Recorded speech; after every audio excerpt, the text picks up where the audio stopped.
नमस्ते दोस्तों, मैं हूं आरजे कार्तिक। एक बड़ी छोटी सी कहानी एक भक्त की, जिसके जीवन में समस्याएं खत्म नहीं होती थी। कभी घर में कोई बीमार चल रहा होता था, कभी सैलरी नहीं बढ़ रही होती थी, कभी जॉब में झगड़ा होता था बॉस से। उसे लगता था कि समस्याएं खत्म नहीं हो रही हैं, जबकि मैं इतना भगवान का नाम लेता हूँ, इतनी पूजा पाठ करता हूँ, जप करता हूँ, मेरे साथ बुरा क्यों करते हैं। उसके आसपास के लोग उसे कहते रहते थे, मोटिवेट करते थे, तुम्हारा सब कुछ अच्छा होगा, तुम तो इतने भगवान की भक्ति करते हो, कभी बुरा थोड़ा ना होगा। लेकिन उसे भगवान से एक दूरी सी होने लगी थी। उसे लगता था कि भगवान पता नहीं चाहते क्या है। एक दिन उसका ऑफिस में झगड़ा हो गया, उससे नौकरी से निकाल दिया गया। घर आया तो भगवान के सामने आधे घंटे तक बैठा रहा, पूजा पाठ करता रहा और कहने लगा कि भगवान, आज आपको सपने में आना है, दर्शन देने और मुझसे बात करनी है। आपका भक्त आज आपसे बात करना चाहता है, संकट में आ गया, आप सपने में आएंगे। इतना उसने भगवान से कहा। और कमाल की बात ये रही कि उस रात ही उसे स्वप्न में भगवान के दर्शन हुए। जैसे ही भगवान दिखे, उसने तो भंडार लगाया हुआ था समस्याओं का, बोलता चला गया, आप क्या कर रहे हैं, मैं देखता हूँ आसपास लोगों को, गलत काम करने वाले मज़े में घूम रहे हैं और मैं अच्छा काम करने वाला इंसान जो हूँ, मुझे एक के बाद एक प्रॉब्लम्स का सामना करना पड़ता है, मुझे समझ नहीं आ रहा भगवान आप चाहते क्या हो। भगवान ने कहा, ये तो चक्र है, प्रकृति का नियम है, घूमता रहता है, हानि लाभ तो सहना पड़ता है। उस भक्त ने कहा, मुझे नहीं पता, मुझे आप समाधान दीजिए, मुझे अभी सोल्यूशन चाहिए। भक्त की नादान सी बातें सुनकर के भगवान ने कहा, चलो ठीक है, मांग ही रहा है तो समाधान देते हैं।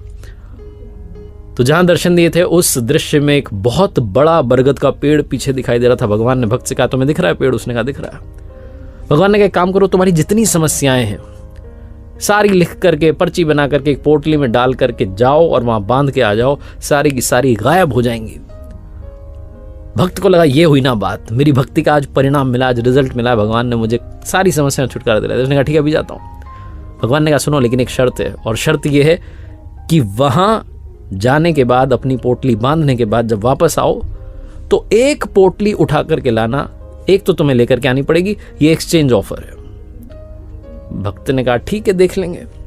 उसने फटाफट से अपनी जितनी समस्याएं थी अलग अलग पर्चियां बनाई, रखी, पोटली बनाई, लेकर के गया पेड़ के पास, जाकर के बांधी। एक्साइटमेंट था कि सब खत्म होने वाली है, समस्याएं गायब, जीवन में सब अच्छा होगा। वापस आने लगा तो उसे याद आया कि एक पोटली उठा करके लानी थी। कौन सी उठाएं? सबसे छोटी वाली पोटली ढूंढी उसने। जैसे उसे खोल रहा था, लेकर के आ रहा था, उसे लगा कि कहीं इसके अंदर कोई गंभीर बीमारी ना हो, मेरी जान ना चली जाए, वापस छोड़ दी। दूसरी छोटी पोटली ढूंढी, उसके पास गया तो उसे लगा कहीं इसमें ऐसा ना लिखा हो कि मेरे किसी अपने की डेथ होने वाली है। उसने डर के मारे उसे भी छोड़ दिया।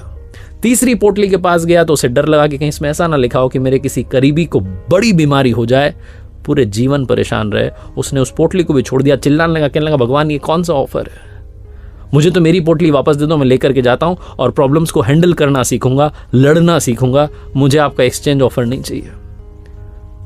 भगवान मुस्कुरा कहने लगे, बस यही बात तो समझा